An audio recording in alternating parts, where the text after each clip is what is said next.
E aí, pessoal? Sou o professor William, professor de Física. Sejam bem-vindos à semana do Aprovado na UEA. Vamos começar aqui a nossa revisão pelo primeiro conteúdo. Primeira lei de Newton, né, dinâmica. Ela vai falar o seguinte: um corpo ele vai ficar em repouso ou em movimento uniforme se não atuar a força resultante sobre ele. Isso vai indicar o quê? Uma situação de equilíbrio, né? Se a força resultante é zero, isso significa que não tem aceleração. Se não tem aceleração, temos duas possibilidades. Ou o corpo está parado, que é o equilíbrio estático, e temos outra situação que é a velocidade constante. Isso é o equilíbrio dinâmico. É o famoso MRU. Beleza? Resumindo, está parado, fica parado, está em movimento, fica em movimento. Essa é a primeira lei. Vamos para a segunda. A segunda é o princípio fundamental da dinâmica. Ela vai ser traduzida através dessa equação. Força resultante é massa vezes aceleração. Tudo indica que quando a gente aplica uma força resultante diferente de zero, o corpo ele adquire uma aceleração em metros por segundo ao quadrado, né? Lembrando que a força é dada em newtons. Aceleração em metros por segundo ao quadrado. E isso depende da massa também. Quanto maior a massa de um corpo, maior a força que eu tenho que aplicar. Quanto maior a massa de um corpo, menos aceleração ele adquire. Lembrando que a força resultante é uma grandeza vetorial, ela tem que ser indicada por operações vetoriais, né? Soma, subtração de vetores. Lei dos cossenos, Pitágoras. Beleza? Vamos para a terceira. Terceira lei de Newton, ação e reação, muito famosa. Ela fala que para toda força de ação vai existir uma força de reação de mesma intensidade, mesma direção e sentidos opostos. Para cada força de ação, existe uma reação que seja de mesma natureza. Se a força é de contato, a reação também vai ser de contato. Se a força é de campo, a reação também tem que ser de campo, mesma natureza. Elas têm que atuar em corpos diferentes e elas não podem se anular. Fique ligado aí nas questões teóricas, porque as questões querem que você caia nessa pegadinha, né? Da força peso e a força normal serem ação e reação. Não são. Isso só acontece, né? Se equilibram no plano horizontal, mas no plano inclinado isso aí já cai por terra, não faz sentido fazer, né? Ação e reação da força peso e força normal. Beleza? Então essa é a terceira lei. Vamos para algumas aplicações das leis de Newton, né? Temos a força-peso, que é a força de atração gravitacional. Ela é medida pela massa vezes a gravidade, né? É a força de ação da Terra sobre os corpos, né, que estão em sua superfície. A Terra atrai os corpos com essa força, que é a força-peso, e a Terra também sente uma força de reação, né, puxando ela para cima. A Terra atrai o corpo atrai a Terra. A força normal é a força que age devido ao contato. Triscou em uma superfície, teve contato veio, né? Viu que o juiz está marcando tudo. Vai surgir a força normal. Ela surge devido a essa repulsão entre as moléculas, né? Impedindo que um corpo entre dentro do outro. Característica da força normal é que ela sempre aponta para fora da superfície, perpendicular, fazendo 90 graus. No plano inclinado, né, ela vai estar saindo do plano. O peso ele vai ser decomposto em duas componentes, Px e Py, onde Px é o P vezes o seno. Px está descendo, ele está perseno, né? Perseno. Py está se coçando com a normal, então Py é cosseno. Verifique que esse ângulo aqui, ó, ele está exatamente entre o P e o Py. Tranquilo? A aceleração do plano inclinado é G vezes o seno. Isso considerando sem o atrito. Tranquilo ou não? A força de tração é a força que age quando temos fios, cordas, linhas, cabos. Teve um fio, uma corda na questão, tu vai ter força de tração, ela serve para transmitir a força de um corpo para o outro. Integralmente, não tem perda de força. A força que age de um lado de uma corda é a mesma força da outra. E serve sempre no sentido de tensionar, né? Puxar. Se você quiser comprimir uma corda, ela se amolece tudo. Uma aplicação da força de tração é a polia. Polias fixas, elas não alteram a força de um lado é igual à força do outro. Polias móveis, essas sim alteram a força de um lado do outro. A força que eu tenho que fazer de um lado, que é a força potente, ela tem que ser a força resistente, que é a força que eu vou puxar lá do outro lado, dividida pela redução. A redução vai ser 2 elevado a n, onde o n aqui, né, é a contagem de polias móveis. Eu não conto a polia fixa. Então, uma polia móvel, o n é 1. 2 polias móveis, o n é 2. O peso fica dividido por 4, por 8, 16, 32 e assim sucessivamente. Tranquilo ou não? As duas polias, elas alteram a direção e o sentido da força de um lado do outro. Essa é uma vantagem. Mas para cada metro que eu quero suspender esse corpo aqui, ó, eu tenho que puxar 2 metros de corda para o outro lado. Tranquilo? Força de atrito é a força que age devido à rugosidade ou aspereza das superfícies, né? Devido ao contato. A força de atrito ela tem 2 tipos. Tem a força de atrito que é estática e a força de atrito que é a dinâmica ou cinética. As duas são calculadas com a mesma formulazinha, né? Φ é igual a mi vezes a normal. Fátima me namora, né? Fátima me namora. Nesse caso, a força de atrito estática ela atua quando não há escorregamento, movimento relativo entre as superfícies. A força de atrito dinâmica é quando tem escorregamento. Teve escorregamento, atrito dinâmico. Não teve escorregamento, atrito estático. O atrito estático ele vai ser variável, se for estático. Variável. E se for dinâmico, ele vai ser constante. Beleza? As duas forças de atrito são calculadas por essa equação. A força elástica é a força que age em fios, age em molas ou elásticos. Corpos elásticos, né? Que esticam ou quando é comprimido também surge essa força. Nesse caso, a força elástica ela é calculada pela lei de Hooke. Essa é a lei de Hooke. Lei de Hooke ela vai ser calculada como sendo a força elástica, que é uma força restauradora, ela sempre puxa para trás, no sentido oposto do deslocamento. Vai ser uma constante elástica, característica da mola, vezes a deformação. Quanto maior a deformação, mais força tu vai precisar para puxar. E essa constante depende da característica da mola. Uma constante maior significa que eu tenho uma mola mais rígida. A constante elástica aqui ela é medida em newtons por metro. Beleza? Vamos para o próximo aqui. A aplicação, né, da lei de Newton aqui, a gente tem a lei da gravitação universal. Vai falar o quê? Ó? Newton ele propôs que quando dois corpos de massas iguais ou não são colocados um próximo ao outro, eles vão sentir uma força de atração apenas, não repulsão. Quanto maior o produto das massas, mais a força de atração vai ter. Quanto maior a distância entre os corpos, menos força de atração vai ter. É inversamente proporcional ao quadrado da distância. Nesse caso, quanto maior a distância, menos força atrativa. Quer se atrair com uma pessoa, chegue perto dela. Quer ficar mais atrativo? Aumente a sua massa. Aumente a massa, fique mais atrativo. Beleza? Então, isso vai significar que corpos de massas maiores sofrem uma força de atração maior. Corpos de massas menores sofrem uma força de atração menor, consequentemente, né? Então, depende da distância ao quadrado e a força é de mesma intensidade, mesma direção em sentidos opostos. Certo? Uma tabelinha que a gente faz, ó, F, a distância é D. Se a distância cai pela metade, o F fica 4 vezes maior. Se a distância dobra, o F fica 4 vezes menor. E assim sucessivamente. O que acontecer com a distância, acontece a mesma coisa com a força oposta, né? Claro que aqui é a divisão, aqui é a multiplicação, só que ao quadrado. Se aqui é 2, aqui é 4. Se aqui é 3, aqui vai ficar 9 vezes maior. Beleza? Sim ou não? Lembrando, força é dada em Newton, massa em quilograma, distância em metros. Calorimetria é um assunto também que cai bastante nas provas. Estudo do calor. Temos os conceitos iniciais, né? Temperatura é o grau de agitação das moléculas. Quanto mais agitadas as moléculas, maior temperatura, menos agitadas, menos temperatura. A temperatura pode ser medida em Celsius, Fahrenheit ou Kelvin.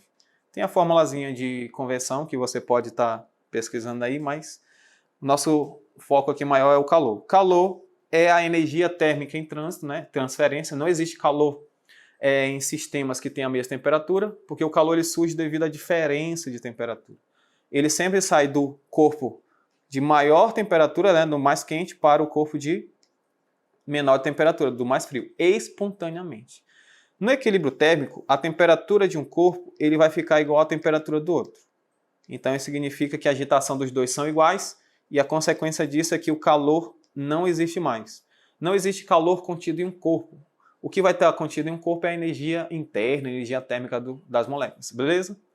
Então, no equilíbrio térmico não existe calor. A primeira lei da termodinâmica vai falar sobre isso aqui, né? Se um corpo A está em equilíbrio térmico com o corpo B e o corpo B está em equilíbrio térmico com o corpo C, a consequência disso é que o A vai estar em equilíbrio térmico com o C também. Mesmo que um esteja numa ponta do universo e o outro lá na outra ponta, não está em contato, mas os três vão estar em equilíbrio térmico entre si, tá certo? Essa é a lei zero da termodinâmica. E vamos falar aqui, né, das principais relações da calorimetria. A principal de todas é chamada de Ki-macete, é a relação fundamental da calorimetria. Ela trabalha que o calor recebido ou cedido por um corpo, ele vai ser diretamente proporcional à massa. Maior massa, mais calor tu vai precisar para aquecer essa massa. Depende do calor específico do corpo, que é o Czinho.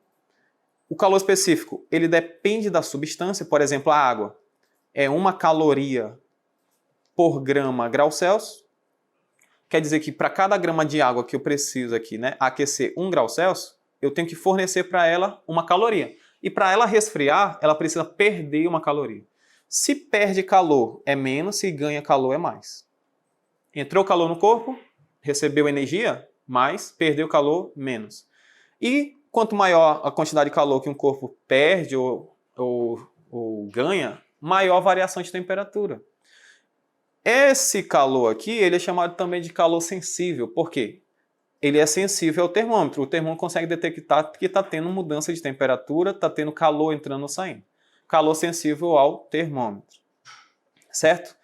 Nesse caso aqui, não há mudança de fase. O corpo ele só esquenta ou resfria, beleza? Não há mudança de fase, de estado físico.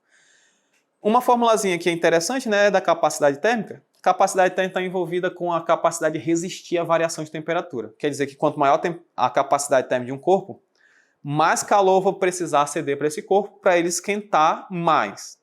Só que quanto maior a capacidade térmica, menos temperatura esse corpo vai ter variando. Quer dizer que a resistência dele é grande. Certo? Então vamos analisar aqui. Se eu quero que um corpo esquente bastante, eu tenho que fazer o quê? Eu tenho que ter a capacidade térmica dele pequena. Se a capacidade térmica desse corpo ela é pequena, isso significa que a massa desse corpo tem que ser pequena. Isso significa que corpos que têm menos massa esquentam com mais facilidade. Mantendo, claro, né, a mesma substância. Calor sensível, calor específico aqui, ó, é característica da substância. A capacidade térmica ela é característica do corpo. Eu posso alterar a capacidade térmica do corpo alterando sua massa.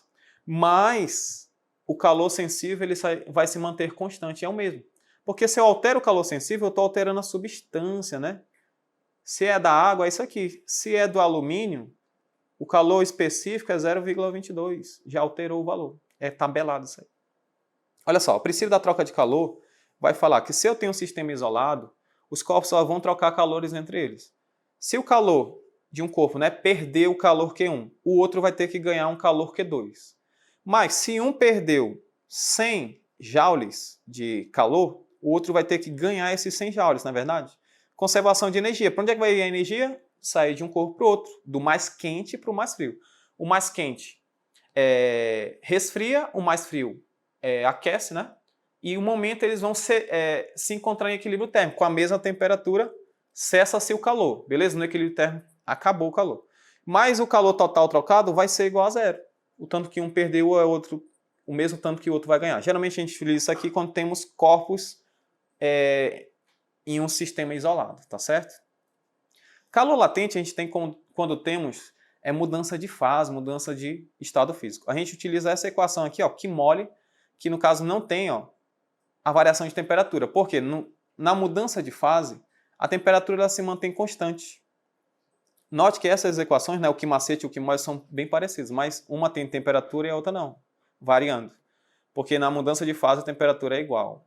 Tem um ponto de fusão, um ponto de ebulição, isso depende da pressão também da substância, beleza? Lembrando, calor é joule ou caloria, e uma caloria é 4,2 joules aproximadamente. Potência térmica ela é medida sempre, ó, qualquer tipo de potência é sempre energia por tempo. Eu quero medir a rapidez com que a energia está fluindo. Quanto tempo demora para o calor sair de um corpo para o outro? Eu vou calcular pela potência, que é medida em watts. Beleza? Sim ou não? Essa aí é a potência térmica, chamada também de fluxo de calor. No diagrama de aquecimento, a gente tem a mudança de fase, né? Sólido. Aqueceu, calor sensível. Chegou aqui, ó, manteve a temperatura constante. Está acontecendo a fusão, é a passagem do sólido para o líquido. Beleza, aqueceu, derreteu totalmente o gelo ali, por exemplo. Esse gelo vai esquentar, calor sensível novamente, Q macete. Chegou em 100, ponto de vaporização. Aqui é o ponto de fusão, né? 0 da água. Ponto de ebulição da água, 100. Vai passar do estado líquido para o estado de vapor, mantém a temperatura constante. Evaporou, né? Vaporizou ali toda a água. Esse vapor agora vai começar a esquentar, que aí no caso é calor sensível. Sempre é assim, ó. Sensível, latente. Sensível, latente. Teve mudança de temperatura, é sensível. Temperatura constante é latente. Propagação de calor pode acontecer de 3 maneiras: por condução, convecção e radiação. Por radiação, não precisa de matéria. O calor se propaga através de ondas eletromagnéticas, inclusive no vácuo. Por condução vai ser de molécula para molécula, acontece geralmente em sólidos.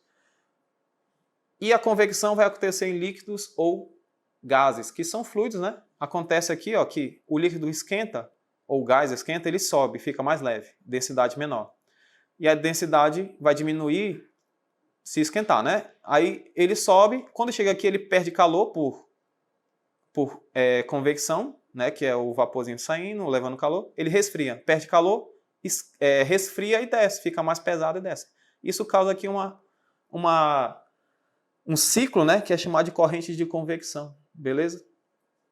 O mais pesado sobe, na verdade o mais pesado desce e o mais leve tende a subir. Isso aí é o que? A gravidade, né? Olha só, um gás ideal, ainda fazendo aqui a termologia, o gás ideal ele vai ser um estudo simplificado que a gente coloca um gás o mais simples possível. Ele vai ter volume desprezível, as forças intermoleculares vai ser nula, né, praticamente, só vai ter força, só vai ter basicamente a energia cinética de movimentos das moléculas. As colisões são perfeitamente elásticas, bateu, não perde energia, ó. Bateu, voltou e a velocidade fica a mesma.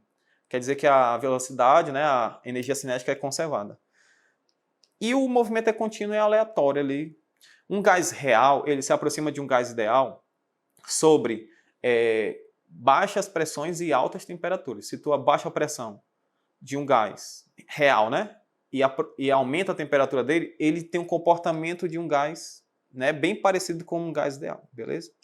Olha só a relação aqui que a gente tem. Temos a equação de Clapeyron, PV igual a nRT, pressão e volume, né? É igual a N, que é o número de mols. O número de mols é a massa sobre a massa molar. R é a constante universal dos gases, tem o valor dela já estabelecido, né? Geralmente as questões te dão esse dado. E a temperatura tem que ser em Kelvin, beleza? A equação de Clapeyron, se o número de mols e a constante dos gases ideais é constante, eu posso passar o R, né, o T para cá, dividindo, e fica o quê? Pressão vezes volume sobre a temperatura é igual a uma constante. Então a gente tem a lei dos gases, né? A lei geral dos gases aqui, PV sobre T é igual a uma constante, π/T por Votó. Quer dizer que aqui eu tenho o estado do gás inicial e aqui eu tenho o estado do gás final.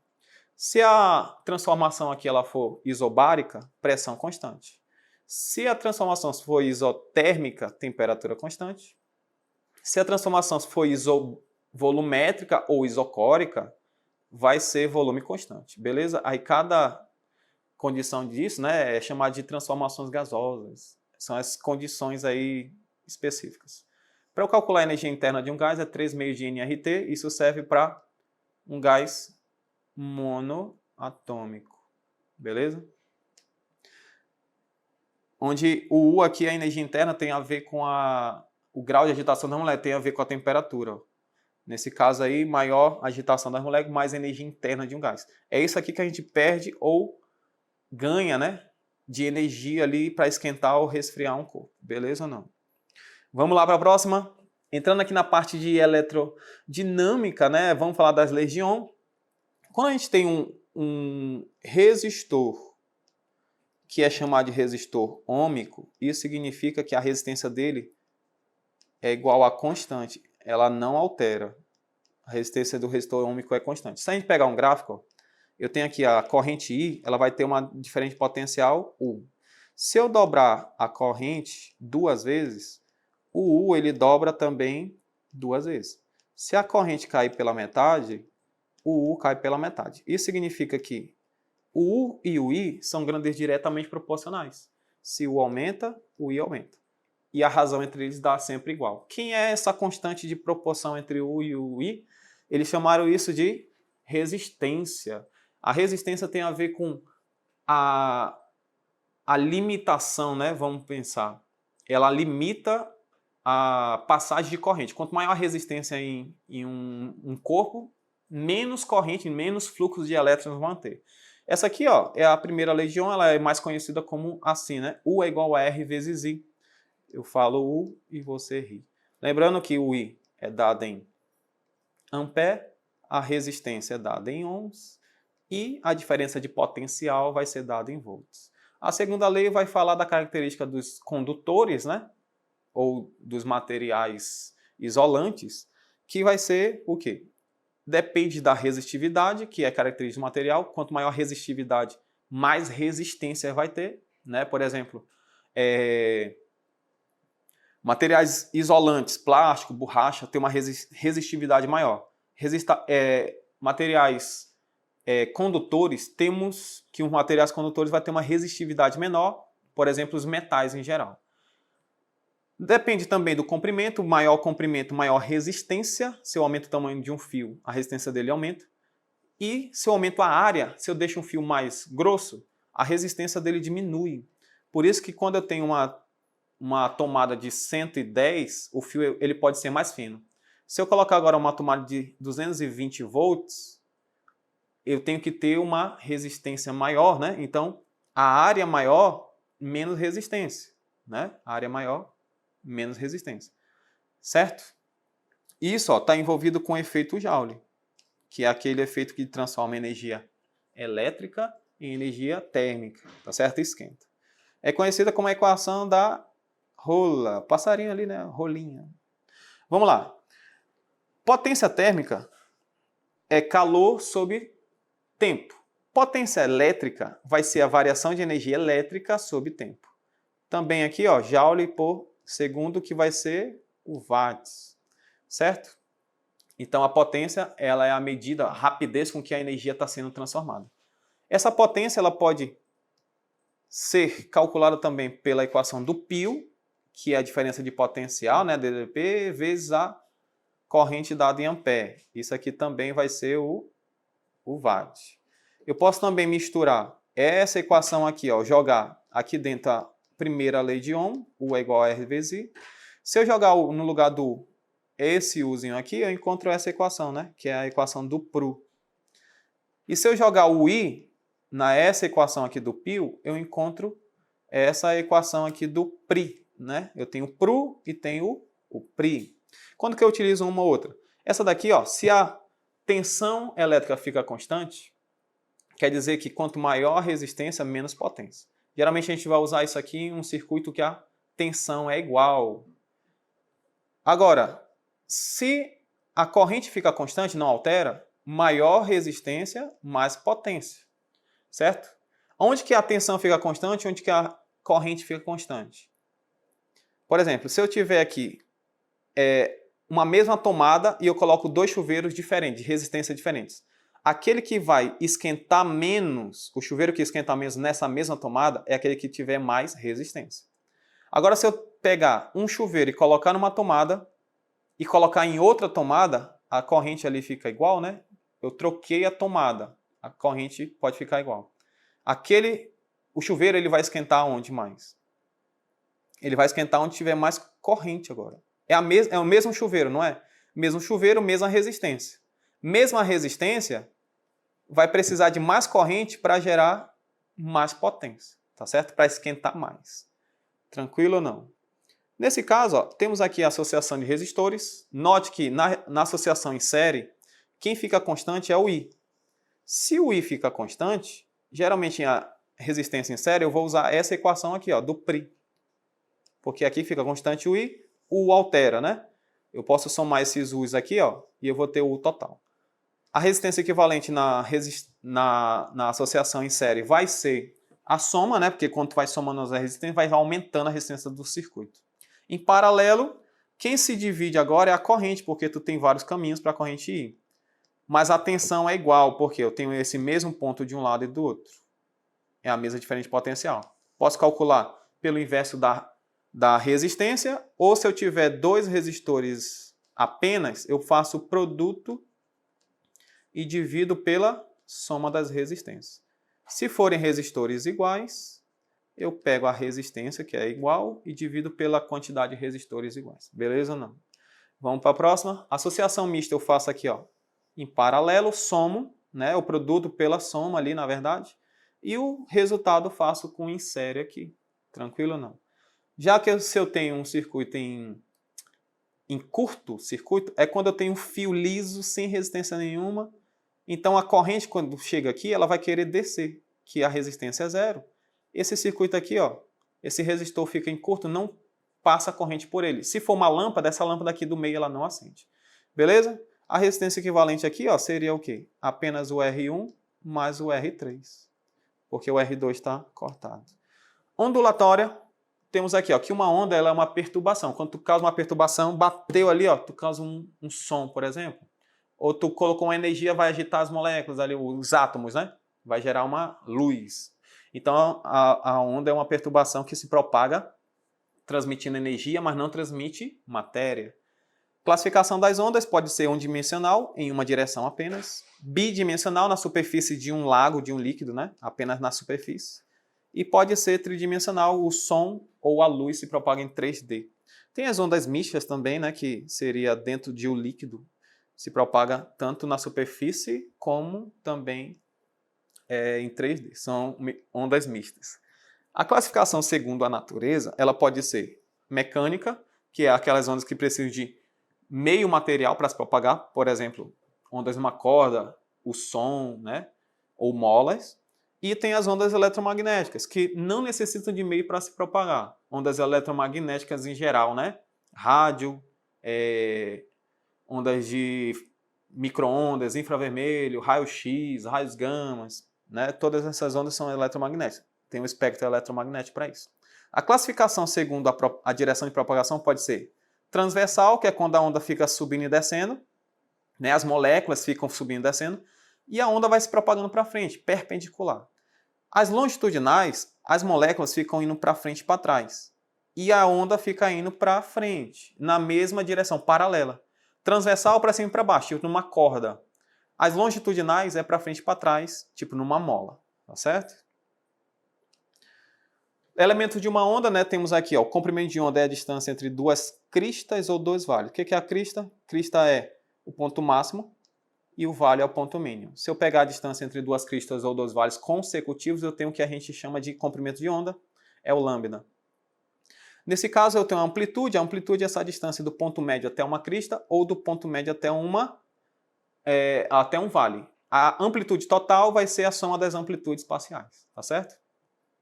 A equação para eu calcular a velocidade de propagação de uma onda, ela vai ser o comprimento de onda, que é essa distância ali entre duas cristas ou dois vales, medida em metros, vezes a frequência, onde a frequência é o número de repetições por tempo, o número de oscilações por tempo, medida em hertz.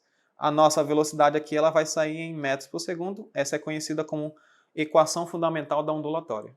véia, lambe, ferida. Tá certo? Essa velocidade ela depende do meio de propagação. Cada meio de propagação vai ser uma velocidade diferente. E a frequência ela não depende do meio. A frequência depende da fonte. Se a luz ali é vermelha, ela continua sendo vermelha quando passa de um meio para o outro, tipo na refração. Se o som é uma nota Lá, ela continua sendo uma nota Lá, tanto na água como no ar, tá certo? A frequência ela é característica da onda, ela não altera. Beleza? Olha só, efeitos aqui que a gente tem, temos a reflexão, a onda bate numa superfície e volta para o mesmo meio de propagação, não altera nada. Velocidade é a mesma, comprimento de onda é a mesma, frequência é a mesma. O que vai alterar somente, às vezes, né, é a direção de propagação, mas não altera o meio, certo? Na reflexão, na verdade é refração aqui, né? Na refração, a gente vai ter mudança de meio. Quando a gente passa de um meio para o outro, fica mais difícil, vamos dizer, de se propagar. E aí a gente perde sustentação aqui da onda, né? Ela se desvia. Aqui a gente tem um comprimento de onda, ele diminui porque a velocidade vai alterar. A velocidade nesse meio aqui, ó, seria maior do que no meio 2 aqui. Por exemplo, poderia ser... aqui seria o ar e aqui seria a água. Então mudou o meio, refração acontecendo. A gente pode usar a lei de Snell-Descartes, né? A mesma aquela da refração normal que a gente tem. Aí a gente está usando aqui a parte de ondas. Difração acontece quando uma onda atravessa ou contorna um obstáculo, ou fendas, né? E aí a onda ela vai se propagar como se fosse uma nova fonte aqui do outro lado. Então, contornou ou atravessou obstáculos, é a difração acontecendo. Isso aqui se baseia com o princípio de Huygens, lembrei agora, né? Princípio de Huygens. O princípio de Huygens fala que cada frente de onda aqui ela se comporta como se fosse uma fonte de onda primária, certo? Polarização é quando vem vários tipos de ondas aqui, passa por um filtro polarizador e só passa um tipo de onda, tipo o filtro de óculos, por exemplo. O filtro de óculos ali só vai entrar ondas que estão vibrando naquela direção de propagação. É um filtro polarizador, beleza? Interferência acontece, pode ser construtiva ou destrutiva. Construtiva, ela soma e a destrutiva, ela subtrai as ondas. Mas depois que passou uma pela outra, elas se comportam da mesma maneira como estavam antes. É interessante que vocês dêem uma olhada em interferência em cordas e em tubos, beleza? Ressonância acontece quando um material ele começa a vibrar com a mesma frequência natural dele. Então, se a gente gritar aqui, né? Gritar não, colocar a mesma frequência de vibração natural de um vidro, ele vai agitar e a taça ali ela perde sustentação e quebra. Mesma coisa com balanço, né? Tu vai balançando ali, ó, vai colocando naquela mesma frequência, o material tende a adquirir amplitude, ela vai ganhando energia e chega um momento aqui, né, que essa energia ela vai ser aumentada. Essa é a chamada de ressonância.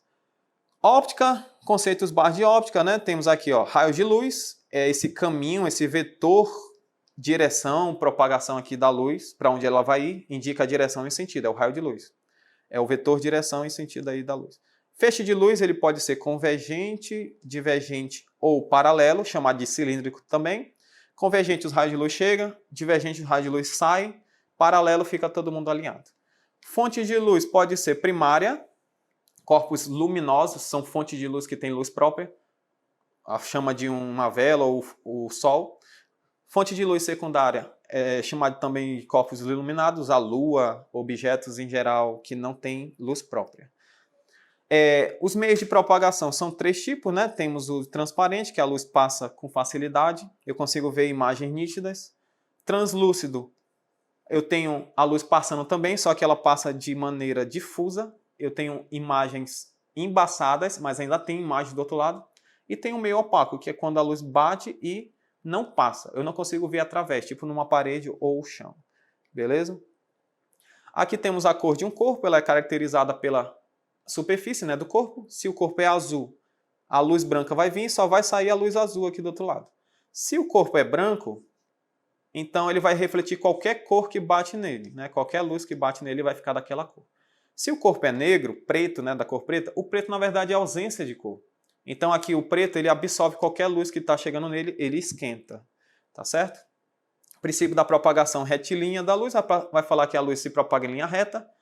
A aplicação a gente tem o orifício aqui, né, a câmara escura de orifício.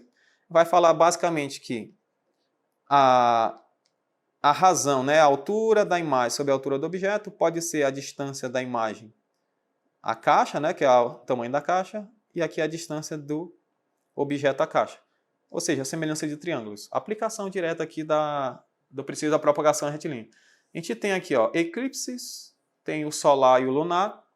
Eclipse solar fica nessa configuração, né? Sol, Lua no meio e a Terra. Pode ser parcial ou total. O total é quando a gente tem na sombra e quando a gente tem na penumbra é o parcial. Temos o lunar também, que é quando a Lua se esconde aqui atrás. Vai ter o total e o parcial. O total, a Lua está exatamente na sombra projetada da Terra. Tá certo? O segundo princípio é o princípio da reversibilidade da luz. O caminho que a luz faz, ó, quando eu inverto o sentido, esse caminho não altera. Se eu olho para um espelho, eu vejo a pessoa. A pessoa olhando para esse espelho também me vê. O princípio da independência dos raios fala que quando dois raios de luz se cruzam, eles não interferem no outro. Continua seu caminho como se nada existisse. Tá certo? Aqueles feixes de luz que fica passando um no outro ali também, ó. À noite, né, quando tem festa. Princípio da reversibilidade. Da independência, na verdade. Na reflexão da luz, ó, temos a reflexão regular, que é quando os raios vêm paralelos, saem paralelos. Difusa, vem paralelo e sai cada um para um canto. Isso aqui vai ser formação de imagens em espelhos ou superfícies polidas ou água, por exemplo. E aqui é quando a gente tem a parede, por exemplo, que a difusa ela abre, né, em várias direções. Por isso que a gente consegue ver os objetos, porque a reflexão dela é difusa. Lei da reflexão vai falar que a primeira lei, o raio incidente, o raio refletido e a normal são coplanares e o ângulo de incidência é igual ao ângulo de reflexão. Essa é a primeira lei da reflexão. A aplicação dessa primeira lei da reflexão, a lei da reflexão, né, é em espelhos. Olha só, então um espelho é um objeto aí, né, que ele reflete a luz de maneira regular. Para eu formar uma imagem através do espelho, eu coloco um ponto imagem e vai formar. Na verdade, eu coloco um ponto objeto, vai formar um ponto imagem. Os raios refletidos pelo objeto aqui no espelho, né? No espelho, eu posso prolongar e é ali que vai formar a minha imagem, dentro do espelho. Eu tenho a sensação, então, de esse objeto estar dentro do espelho, né? Essa imagem é chamada de imagem virtual. Ela é direita sempre e ela é sempre igual ao tamanho do objeto. O que altera é só a horizontal. A direita vira a esquerda, e a esquerda vira a direita. No corpo extenso, né? O corpo extenso ele é chamado isso aí de imagem enantiomorfa, que é quando inverte horizontalmente. Por isso que o nome aqui ó, da ambulância ela é escrita ao contrário. Para quando o motorista olhar para o retrovisor, quando ele olha para trás está escrito ambulância normalzinho. O campo visual é a região no qual eu olhando para um espelho eu consigo ver qualquer objeto que esteja dentro dessa região. Então qualquer objeto que está dentro dessa região, que é o campo visual, eu consigo ver. Se eu colocar um objeto aqui, ó, fora, ele vai ter uma imagem aqui e eu não consigo ver. Olhando para o espelho, eu não consigo ver o cara que está ali. Ó. É o campo visual, tá escondido, vamos dizer. A última aplicação aqui que a gente tem de espelhos planos é a associação de espelhos. Né? Quando a gente pega um espelho e coloca um ângulo entre eles, eu formo aqui várias imagenzinhas, uma quantidade. Para eu calcular essa quantidade de imagens formadas no espelho, eu utilizo essa equaçãozinha, né? Que ela vem de forma empírica. Ela fala que o número de imagens formada por um objeto apenas, ela depende do ângulo de 360 graus, dividido pelo ângulo entre os espelhos, menos 1. Por que tem esse menos 1? Porque eu não posso contar esse objeto, então eu retiro. Por exemplo, aqui eu tenho ó, quantas imagens? 1, 2, 3, 4, 5. O número de imagens aqui seriam 5. 360, alfa menos 1. Passa 1 mais, fica 5 mais 1, igual a 360, dividido por alfa. 5 mais 1 dá 6, o alfa sobe, esse 6 desce. Então fica 360 por 6, que dá 60, né? 60 graus seria o ângulo entre esses espelhos aqui. Ó. Vai formar 5 imagens. Beleza? Tranquilo ou não? E assim a gente finaliza, pessoal. Finalizamos aqui 5 conteúdos que mais caem aí na prova. E com certeza eles vão estar presentes na UEA. E eu desejo para vocês uma boa prova, espero que tenham aprendido bastante aqui, revisado comigo, e até a próxima. Valeu, galera!